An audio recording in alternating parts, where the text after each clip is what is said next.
माई दे दी गोदी में लालाना खुशी से भरल रही घरवा आंगनवा जब भरे जाई कलवा पपनिया तब झिनिया कही मारे लोग तनवा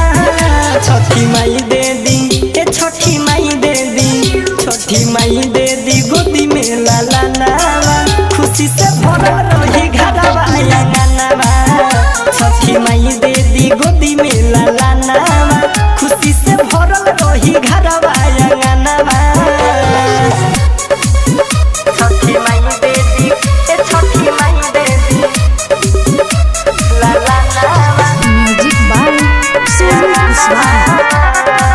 खुशी से भरल रही घरवा आंगनवा माई हो बुझ माई के लाचारी नु हो मांगतानी भिख अचरा पसारी नु हो पाऊ तू को दे तू भारी नु हो माई पाऊ तू को दे तू भारी नु हो पाऊ तू को दे तू भारी नु माई हो बुझ माई के लाचारी नु हो मांगतानी भिख अचरा पसारी नु हो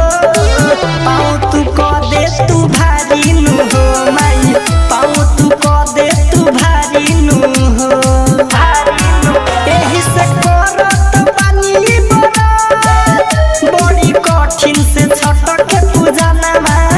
छठी माई दे दी ए छठी माई दे दी ए छठी माई दे दी गोदी में लालाना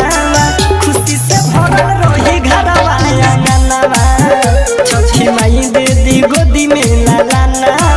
खुशी से भरल रही घरवा आंगनवा छठी माई दे दी ए छठी माई दे दी लालाना म्यूजिक बाय सोनू कुशवाहा। खुशी से भरल रही घरवा आंगनवा देखी हो सोता गौआ समाजनु हो एगो रख ले तू बाजिन के लाजनु हो अर्जी करी ले कर तू ना जानू हो माई अर्जी करी ले कर तू ना जानू हो अरे माई देखी हो सोता गौआ समाजनु हो एगो रख ले तू बाजिन के लाजनु हो अर्जी करी ले कर तू ना जानू हो माई अर्जी करी ले कर तू ना जानू हो विश्व दीवाना राइटर रविका रोज रोवेला राजू सजनवा छठी माई दे दी ए छठी माई दे दी छठी माई दे दी गोदी में लालाना खुशी से भरल रही घरवा आंगनवा छठी माई दे दी गोदी में